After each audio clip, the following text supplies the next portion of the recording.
Berlatar suasana malam hari di jalan kota yang sudah terlihat sepi, datang seorang pria bernama Clint dengan truk sampahnya, di mana dia mencari barang-barang bekas, kotor, becek, busuk, dan berbau mulut pejabat sudah menjadi menu utama tiap malamnya. Kendati demikian, tak jarang pula Clint temukan barang-barang yang masih bagus, atau setidaknya masih bisa ia kumpulkan untuk diservis lagi.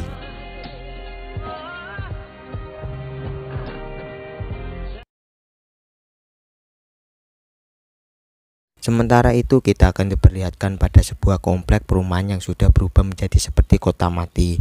Konon akibat semakin menjamurnya kawanan gangster yang kerap melakukan kekerasan dan membuat resah warganya. Sementara di bangunan bekas ini, selain digunakan Clint sebagai tempat tinggal, ia juga menjadikannya bengkel tempat memperbaiki barang-barang bekas tadi.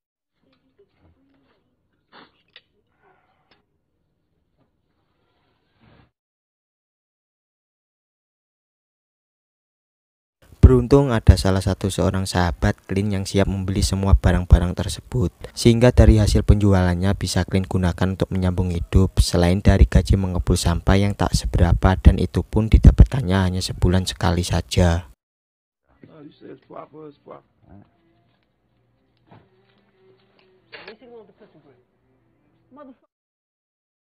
Di balik kehidupan yang seperti itu, ternyata Clint diam-diam sangat peduli pada sosok anak gadis.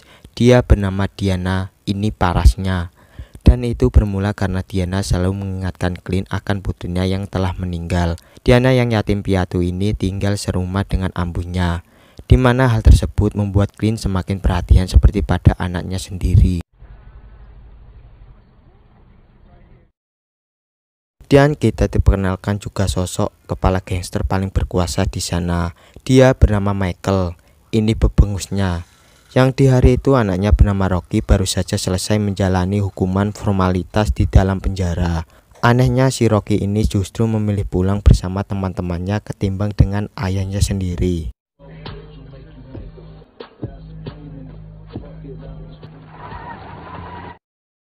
Singkat cerita, malam pun poek dan Clint menjalani aktivitas seperti malam-malam biasanya, hingga tibalah ia di depan restoran, di mana tengah berlangsung COD mencurigakan antara kurir mafia Cina dengan kawanan gangster asuhan Kang Michael. Namun di sini Clint nampak masa bodoh dengan kegiatan mereka. Meski demikian, diketahui fungsi terselubung dari resto seafood tersebut merupakan agen reseller narkoba, di mana kemudian si Michael sebagai pemiliknya nampak geram karena barang tidak sesuai dengan pesanannya.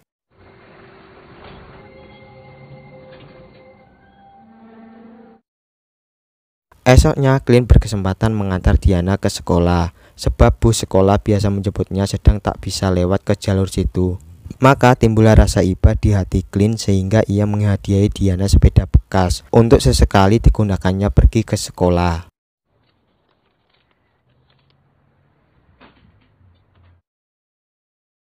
Apa yang selama ini Clint lakukan mendapat perhatian dari si ambu. Bahkan sempat ditanya mengapa Clint rela melakukan semua ini, padahal dia cuma orang lain yang tak ada hubungan keluarga sama sekali. Clint pun menjawab simpel saja bahwa ia sekedar mengikuti keinginan dari dalam hatinya, lalu pergi begitu saja.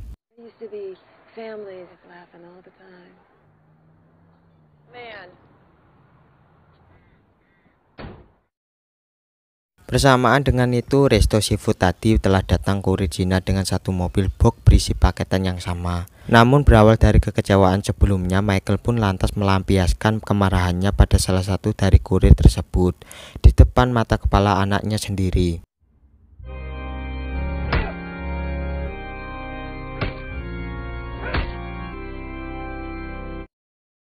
Ketika malamnya Clint kembali mengambil sampah dari sana, ia dikejutkan dengan setumpuk kardus berlumuran darah. Bahkan Michael yang khawatir kejahatannya terbongkar pun langsung menghampiri Clint sambil menyodorkan sejumlah uang. Namun Clint menolaknya dan tetap tak mau peduli apapun yang telah Michael lakukan.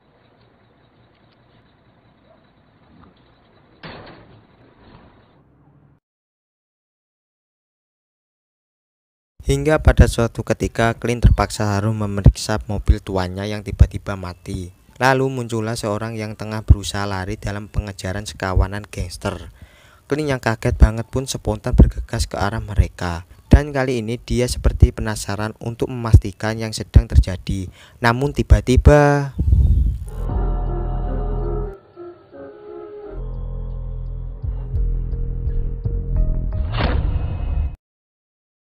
Ya, akibat pukulan keras mengakibatkan kepala belakangnya mendapatkan perawatan serius. Yang karena luka tersebut, Clint harusnya sudah mati, akan tetapi takdir berkata lain, di mana Clint justru sembuh dengan cepat dan memilih segera pulang malam itu juga, tanpa membawa sedikit pun obat dokternya berikan. Some slight nausea, but your neck will refill. I don't know what incident. Saat dalam perjalanan terlihat Diana sedang terjebak di depan pintu rumah yang kuncinya dibawa pergi si Ambu. Saat itu juga Clint mengajak Diana menunggu di rumahnya saja sambil menikmati makan malam. Clint hidangkan ala kadarnya.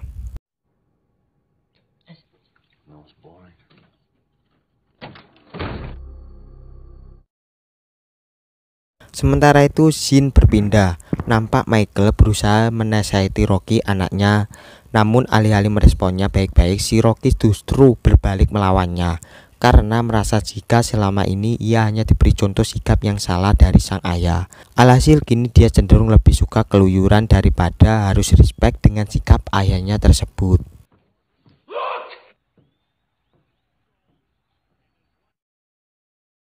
Setelah sempat cuti beberapa malam, Clint memutuskan untuk mulai masuk bekerja lagi. Namun di perjalanan ia terkejut melihat sepeda Diana terparkir di depan rumah tempat berkumpulnya anak remaja berandalan. Karena khawatir terjadi hal yang tak baik, maka Clint pun memilih untuk turun memeriksanya. Dan benar saja kepergok Diana tengah dicekoki narkoba jenis heroin, dan mereka bermaksud mengoplasnya ramai-ramai sambil ditayangkan secara live lewat ponsel. Tak berserang lama, Clint pun datang menghentikan kebejatan remaja-remaja ini, di mana salah satu dari mereka ternyata anak dari Michael alias si Rocky tanpa gerung.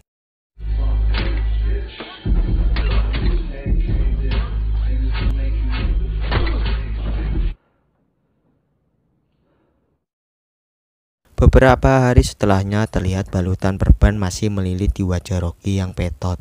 Bahkan jika tak segera dioperasi maka besar kemungkinan dia tak bisa berbicara lagi. Akan tetapi buntut dari pertengkaran di meja makan waktu itu, Michael malah membiarkan Rocky dan hanya fokus untuk balas dendam pada orang yang jadi pelakunya saja.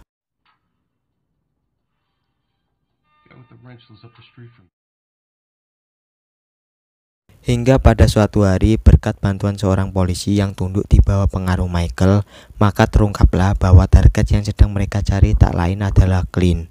Dari situ Michael yang merasa harga dirinya terinjak-injak langsung menyerahkan upaya penangkapan terhadap Clint, termasuk Diana dan si Ambu, menyusul adanya informasi bahwa mereka telah jauh meninggalkan kota tersebut.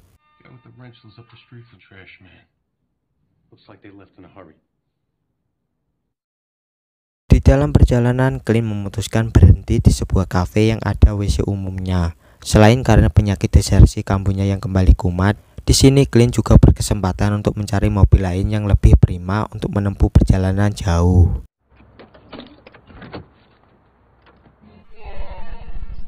Namun tanpa disangka, keberadaan mobil Clint di sana telah memancing orang-orang suruhan Michael datang untuk memeriksa kafe tersebut. Tepat ketika Diana dan si Ambu keluar dari toilet, orang-orang itu rupanya berhasil mengenali wajah mereka dan segera membuntuti keduanya.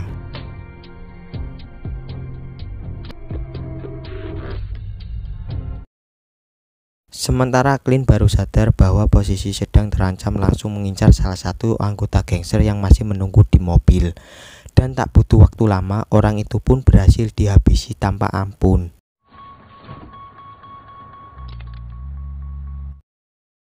Adapun upaya persembunyian Diana sejauh ini cukup menyulitkan pencarian para gangster tadi, hingga mereka dihadapkan pada situasi paling sulit, di mana akhirnya harus berhadapan langsung dengan Clint yang nampak sudah siap untuk menghabisi mereka semua.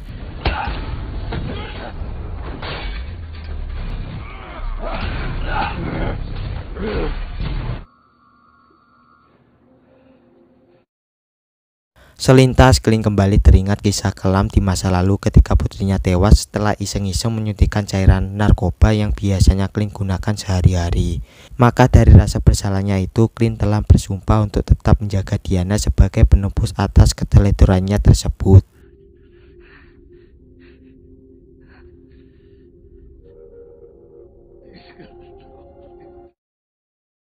Setelah memastikan keduanya berada di tempat aman, Clint lantas pergi dan terkejut melihat tempat tinggalnya sudah diobrak-abrik oleh anak buah Michael. Beruntung masih tersimpan sejumlah uang yang bisa Clint gunakan untuk membeli senjata bekas yang dilihatnya terpajang kios sahabatnya. What's your name? Hunting. Not yet.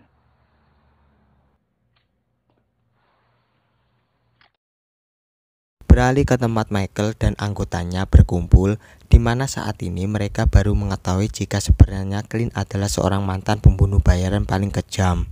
Sampai-sampai dia dijuluki sebagai dewa pencabut nyawa. Dengan deskripsi tersebut tentunya membuat Michael harus berpikir berkali-kali sebelum melakukan tindakannya. What? Sementara itu, Clint yang sudah berbulat tekad untuk membangkitkan kembali jiwa-jiwa brutalnya terlihat sedang dipersenjatai diri untuk sebuah aksi penyerangan, yakni dengan sebuah shotgun ia modifikasi dari material mobil bekas yang sudah diasinkan.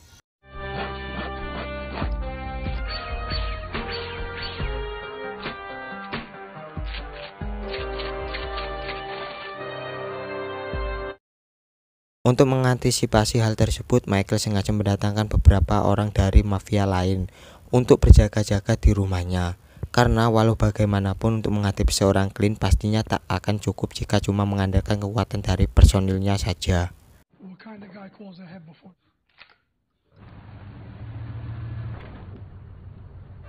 Di tengah asik-asiknya mereka minum, tiba-tiba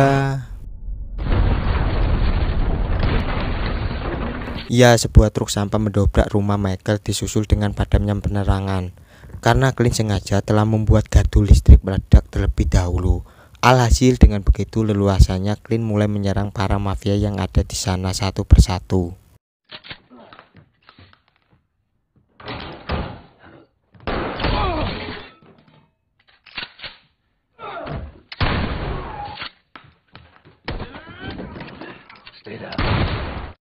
Dengan jumlah yang jelas tak sebanding sempat membuat Clint terseok karena sebuah tembakan mendarat di tubuhnya.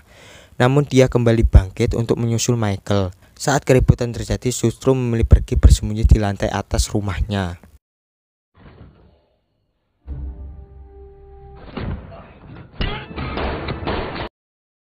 Beruntung Clint dipertemukan istri Michael yang kemudian menunjukkan di mana suaminya bersembunyi. Sehingga meski dengan langkah tertatih, akhirnya Clint pun berhasil menemukan tempat tersebut.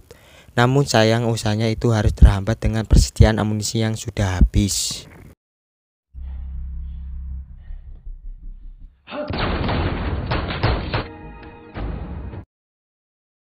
Di saat itulah bebengus si pengecut Michael baru muncul dari tempat persembunyiannya. Lalu keluar untuk menghabisi Clint yang posisinya kini sudah mulai terpojok. Walau dengan sisa-sisa kekuatannya, Clint masih tetap berusaha untuk melawannya, sehingga dua sengit pun terjadi.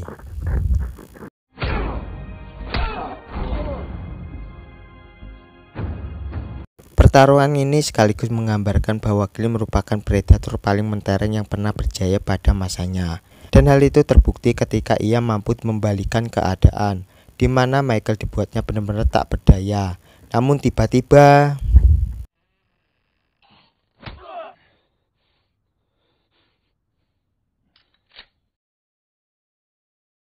muncullah Rocky dengan satu kali tembakan ke bahu kiri membuat Michael sempat bangga atas keberanian anaknya ini. Walau ternyata itu hanya sebuah permulaan, karena kemudian peluru-peluru itu pun menghujani tubuh Michael berkali-kali, dan akhirnya ia pun tewas terbunuh di tangan putranya sendiri.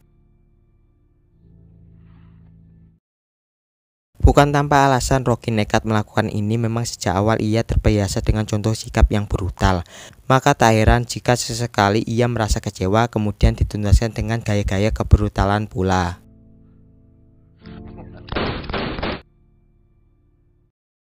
Tak cukup dengan menghabisi ayahnya, Rocky bahkan sempat mau membinasakan Clint juga. Namun dengan kecerdikan sang sutradara, maka Clint pun terselamatkan oleh magasin pistol Rocky yang ternyata sudah tak ada pelornya lagi.